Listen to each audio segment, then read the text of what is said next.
All right, so let's take a look at white Southerners as a whole around this time, because among white Southerners in the antebellum Southern period, you have basically almost a, I don't want to say a caste system, but you definitely have a class system. You have your wealthiest, your planter class. You have your middle folks, your yeoman farmers. Then you have your, oh boy, that's poor white. Okay. Um, let's start off with the planter class. Though only a quarter of southern plantations owned slaves, the wealthiest and largest plantations were largely run by the planter class. So these are typically very wealthy landowners who have big plantations, acres upon acres upon acres, and very potentially a large slave labor force on there too. It's almost a microeconomic society, if you will. You have a planter aristocracy that develops. These are very wealthy people. They have the largest plantations, numbers of slaves. They're growing cotton, sugar, rice, tobacco.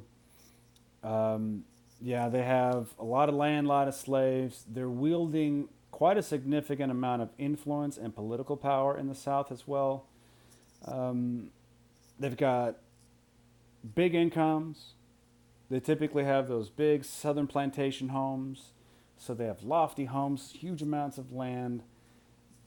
This class of people almost seems to compare themselves to old European aristocracies. And so you have your fiefdoms, if you will, where you have your nobles and your serfs or anything else of the sort. These folks consider themselves to be aristocratic. They're refined people who are very wealthy, and oftentimes they develop that sort of lofty lifestyle. Now, it's not necessarily hoity, but maybe to some extent it is. One thing about the Southern planter class is that, yeah, they may be a bit more leisurely and more gracious and refined. They are still very competitive from a capitalistic standpoint. So typically, you have the industrialists in the north who are very hell bent on production and driving production or anything else of the sort. The planters still supervise everything else going on their plantations. They carefully oversee profit and how they spend their money on equipment, sometimes to the detriment of their personal comfort. Okay.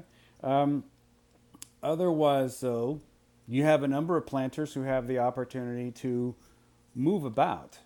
Okay, so if you own land, you might be able to sell it and find land elsewhere, or maybe have multiple plots of land and you just keep moving about. Okay, um, the planter class, having worked significantly difficultly to get to where they are in society, they have obtained their status on the backs of slave labor and otherwise. These are folks who very largely defend slavery and Southern rights. It is my right to have this. And largely it's out of protectionism. They're trying to protect their way of life. Their entire economy is based off of slave labor, producing cotton. So these folks are very, very defendant. They defend slavery at all costs. And so that um, would be something that they would take into very high regard. That's your whole way of life. So, yeah, you'd probably want to defend that pretty significantly. We talked about how many of your wealthy Southerners developed this whole chivalrous honor code, if you will, uh, courtesy and respect in dealing with others.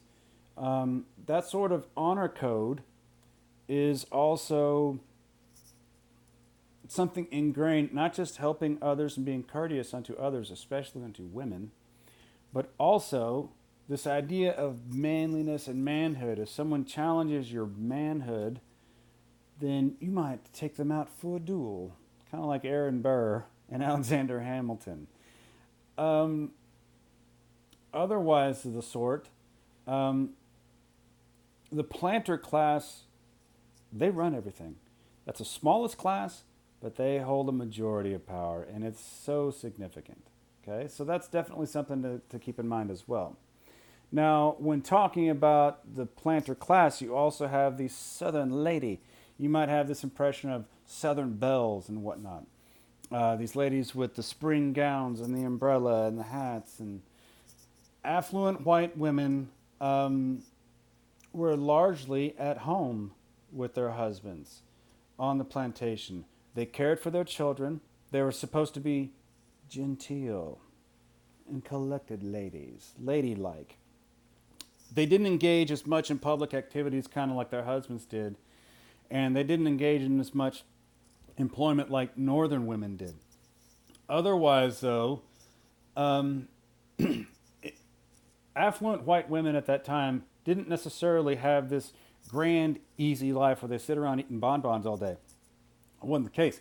Typically, affluent white women on the plantation running the house, running the plantation, supervising the help, if you will. They supervised some slave work. Um, they engaged in spinning, weaving, other sewing practices, or anything else of the sort. They entertained guests as their husbands would have um, other business associates or other partners or even dignitaries over, anything else of the sort.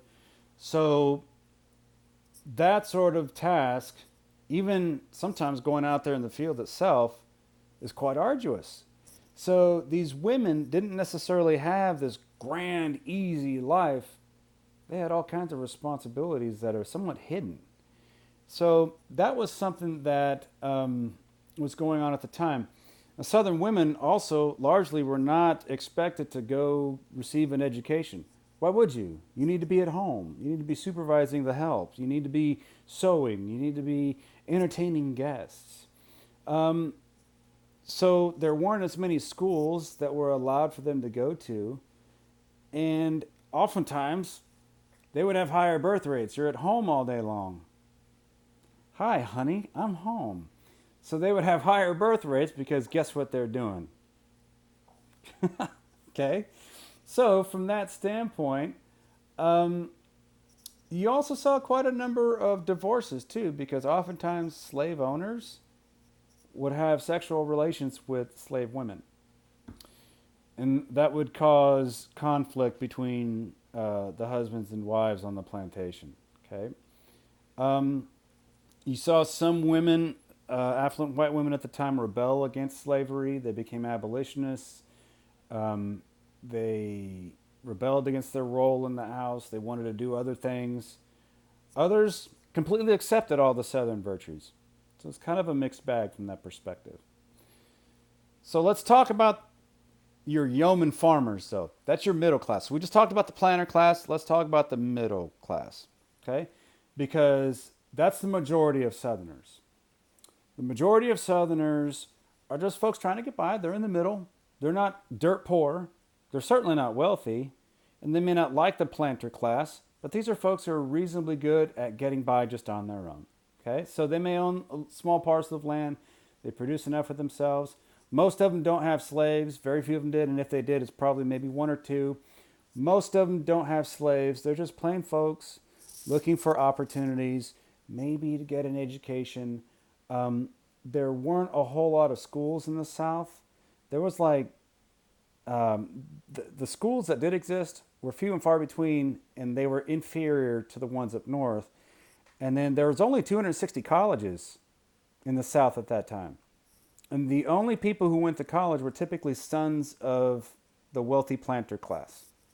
So typically your plain folk, middle class, yeoman farmers, they're not educated either.